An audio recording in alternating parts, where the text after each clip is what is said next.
Haribo, c'est beau la vie, pour les grands et les petits. Et c'est vrai, la vie, c'est beau. Quand on pense à ce qu'est la vie, c'est beau. Mais quand on est grand, l'expérience que nous avons de la vie est quand même bizarre. Oui, la vie en soi, c'est beau, mais ce que nous vivons de la vie n'est pas toujours beau. C'est bizarre, la vie. C'est bizarre, la vie, parce que la vie contient en elle-même la mort. Il y a comme un paradoxe dans la vie. Oui, la vie, c'est bizarre. Pourquoi, dans la vie, il y a nécessairement l'épreuve, la souffrance? Pourquoi est-ce que ça fait partie de l'équation de la vie? Pourquoi est-ce qu'un jour, on doit tous passer par là? Tiens, si vous voulez, prenons tous quelques instants pour penser à ne serait-ce qu'une épreuve, un souci qui pèse sur nous en ce moment. Une inquiétude, un souci de santé d'un proche, une relation compliquée, quelque chose qui pèse sur nous, personnellement.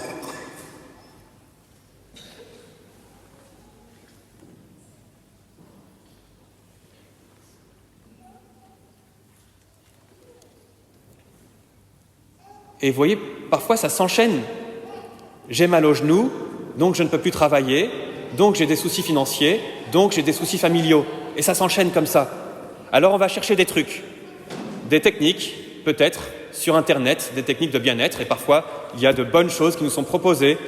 Parfois, il est bon aussi peut-être de chercher une bonne thérapie. Mais parfois, on entend ou on vit des choses, on accumule les problèmes et on finit par croire que c'est moi le problème, je suis un problème. On cherche donc des thérapies, on s'enfonce dans des trucs parfois bizarres et parfois on glisse vers des pratiques occultes. Tiens, j'en peux plus, donc je vais voir ce qui se passe du côté de la voyance, du maraboutage, de la sorcellerie, peut-être que ça va m'aider. Et ça ne marche pas, ou ça m'enfonce encore plus. Alors on va chercher du réconfort ou du sens du côté de la religion, et on tâtonne et on le cherche. Peut-être que telle religion va m'aider. Alors on essaye l'islam, mais bon, on aime trop la bière et le saucisson, donc on laisse tomber. Et un jour, quelqu'un nous parle du christianisme. Tiens, t'as pas essayé le christianisme? Bon, au point où j'en suis, pourquoi pas? Je connais une fille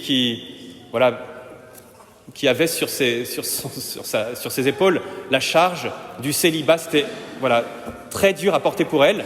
Alors elle s'est dit, peut-être qu'en devenant chrétienne, Dieu va m'aider. Alors elle se prépare pendant 2 ans au baptême. Résultat, rien, toujours célibataire. Mais vous voyez, parfois, ceux qui vous proposent le christianisme vous vendent du rêve, avec ce petit refrain « Avec Jésus, tout va bien ». Bon, en tout cas, ce n'est pas ce que dit l'évangile du jour. Tout va bien peut-être, mais d'un certain point de vue. Jésus ne promet pas que tout ira bien.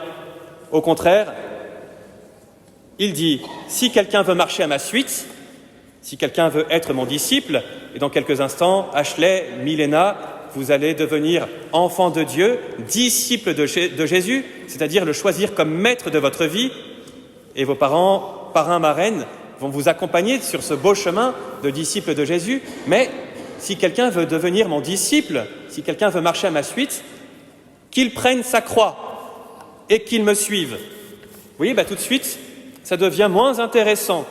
C'est quoi donc l'intérêt d'être chrétien? Par le baptême, on devient chrétien, mais on reçoit, et vous l'avez reçu dès le début de la cérémonie, avant même d'entrer dans l'église et de trouver votre place au sein de la communauté, la croix sur votre front. C'est quoi donc l'intérêt d'être chrétien? Jésus donc promet-il la souffrance à ses disciples? Si c'est le cas, on laisse tomber. Eh bien, je pense qu'on comprend mal ce verset. Si quelqu'un veut marcher à ma suite, qu'il prenne sa croix. Pour moi, Jésus ne promet pas la souffrance, parce que tout le monde a la souffrance, mais il promet de transfigurer la souffrance. Tout le monde a un fardeau à porter. Mon propre père, qui est veuf, qui est seul, ne peut même plus lire, il n'a même plus ses yeux pour s'occuper à lire alors qu'il adorait lire et écrire. Il n'y a plus ça. Chacun de nous donc a un fardeau à porter. Mais quand on devient disciple de Jésus, quand on décide de marcher derrière lui, Jésus va transformer le fardeau en croix. Il va transformer le fardeau en croix. Et ça, c'est pas pareil. La croix n'est pas un fardeau. Jésus transforme le fardeau en croix. La croix, c'est quoi? C'est certes un instrument de torture. Jésus est mort sur la croix, il a souffert sur la croix, donc bien sûr c'est un instrument de souffrance, mais il l'a converti par sa souffrance et par son amour, cette croix, en faisant un instrument d'amour, un instrument de don de soi et donc de salut pour toute l'humanité. Jésus a transformé la croix en instrument d'amour. Voilà pourquoi je dis que devenir disciple de Jésus, accepter de l'aimer et de le suivre, n'enlèvera pas la douleur de la souffrance, mais va la transformer, la transfigurer. Ça, c'est la première étape. Jésus transforme l'épreuve en croix, en instrument d'amour pour le rachat du monde. Mais il va plus loin. La croix que Jésus a touchée de son sang, la croix, Jésus lui a donné le pouvoir de nous façonner. Oui, c'est la croix qui nous façonne. Parce que nous sommes bien tentés, nous, de façonner notre croix, c'est-à-dire de l'ajuster à notre propre mesure. Eh bien, je vais me faire une croix de cette taille-là. Je ne parle pas de la croix physique qu'on porte autour du cou, je parle de la croix qu'on porte sur notre épaule, sur nos épaules, sur notre dos. On voudrait qu'elle soit à notre mesure. Mais non. Jésus a donné à la croix le pouvoir de nous façonner, c'est la croix qui nous façonne. C'est-à-dire que quand on accepte avec amour la croix à la mesure de l'amour du Christ et non pas à notre mesure, oui, c'est elle qui nous façonne. Elle nous façonne. Oui, c'est vrai. D'abord, elle pèse sur nous comme elle a pesé sur Jésus dans son chemin de croix. Jésus a porté la croix et il s'est incliné sous le poids de la croix, sous le poids de nos péchés, sous le poids de nos douleurs et de nos épreuves. Mais Jésus ne veut pas que nous restions courbés sous le poids de la croix. Il a d'abord porté la croix, mais ensuite, la croix l'a portée. La croix devient alors, quand on accepte de la porter, quand on l'accueille vraiment, elle devient comme un tuteur.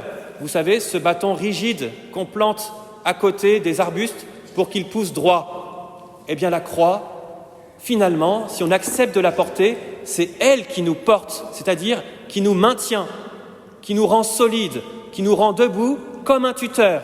La croix va donc créer notre verticalité. Elle va nous aider à être enracinés, à être debout, orientés vers le ciel, à marcher la tête droite. Elle contient en elle la résurrection.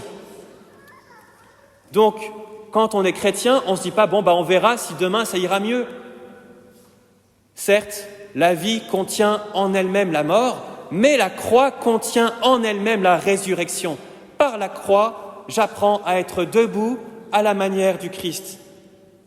La croix me façonne, elle crée ma verticalité et elle crée aussi mon horizontalité à la manière du Christ qui, sur le bois de la croix, a les bras écartés.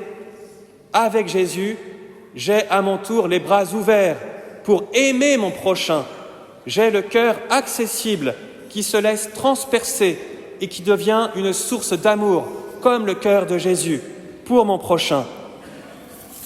Si tu portes la croix te portera, elle te façonnera et te transformera en capacité d'aimer et de te laisser aimer d'abord. Oui, il s'agit pour nous, chers frères et sœurs, pour accepter cette condition de disciple, de suivre Jésus, il s'agit d'abord de se laisser aimer par le Christ. Sinon, la croix en elle-même est dégoûtante. La croix sans le Christ est dégoûtante. Se laisser aimer par le Christ. Vous avez entendu cette question que Jésus pose à ses disciples. Pour vous, qui suis-je ? C'est bien mystérieux. Seigneur, tu es celui qui me sauve, mais tu es aussi celui qui fait peser sur moi ta croix. Tu es mystérieux, Seigneur. Qui es-tu, Seigneur ? Eh bien, Jésus, tu es celui qui me connaît par cœur. Tu es celui qui me connaît jusqu'au fond de mon cœur. Ton regard transperce mon âme, Tu sais tout de moi, non seulement de mes épreuves, mais aussi de ce qui fait la honte de ma vie. Ton regard transperce jusque-là les secrets de mon âme, mais jamais, jamais ne m'accuse. Au contraire, ton regard qui me transperce est un regard qui me relève. Alors je veux accepter de me laisser aimer par toi et faire l'expérience de ta présence dans ma vie. Et être chrétien, c'est ça. Ce n'est pas simplement avoir des valeurs chrétiennes, c'est faire l'expérience d'un Dieu vivant dans notre vie. Nous avons rencontré cette semaine une jeune femme qui a raconté au Père Bruno qu'elle était accablée par une épreuve à cause d'une épreuve amoureuse. Elle est tombée en dépression, elle ne connaissait pas Dieu, mais elle ne sait pas pourquoi, elle s'est mise à chercher sur Internet et sur les réseaux Dieu. Et elle a téléchargé une application qui lui envoyait chaque jour un verset biblique. Ce n'était pas de belles paroles, c'était la parole de Dieu qui l'a relevée, qui l'a remise debout. Et donc, elle fait le chemin pour devenir chrétienne. Elle a fait l'expérience de Dieu dans sa vie. Et je suis sûr que bien nombre d'entre vous avaient fait une expérience de Dieu vivant et pas simplement des leçons apprises au catéchisme. Un jour dans ma vie, j'ai perçu que Dieu vivant était là, autour de moi, qu'il prenait soin de moi, qu'il me relevait. On a fait cette expérience parfois très forte, mais on a aussi cette grande capacité à oublier. Et alors, on redevient courbé, parce que nous n'avons pas entretenu cette expérience, cette relation. Comme toute relation humaine, toute relation d'amour, toute relation de couple. C'est étonnant, vraiment étonnant. Cette semaine, vraiment dans la même semaine, il y a un homme qui m'a dit « Je suis triste parce que ma femme se néglige. Elle n'est pas aussi belle qu'avant et il ne lui faudrait pas grand-chose pour qu'elle se rende belle. Ma femme se néglige. » Et j'ai entendu une femme, c'était une autre, me dire « Je suis triste parce que mon homme me néglige.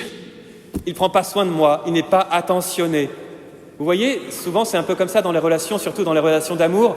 Eh bien, on fait la conquête de l'autre. Voilà, une fois qu'il est conquis, on estime qu'il est acquis et on n'entretient pas cette flamme de l'amour. Et avec le Seigneur, c'est pareil. Il fait la conquête de nos cœurs, on veut l'aimer, mais on le néglige, on l'oublie dans notre vie. Alors aujourd'hui, chers amis, aujourd'hui, dimanche 15 septembre, s'il vous plaît, prenez 5 minutes, juste 5 minutes de silence, de cœur à cœur, de tête à tête, de yeux à yeux, je ne sais pas si ça se dit, avec le Seigneur. Laissez son regard transpercer votre cœur. Juste un temps d'amour avec lui pour qu'il transforme votre épreuve en croix d'amour qui sauvera le monde. Et la croix que vous portez chaque jour fièrement autour du cou, avant de l'endosser, embrassez-la. Embrassez-la pour dire « croix d'amour, croix de Jésus, je t'aime, relève-moi, redresse-moi. » Au nom du Père et du Fils et du Saint-Esprit. Amen.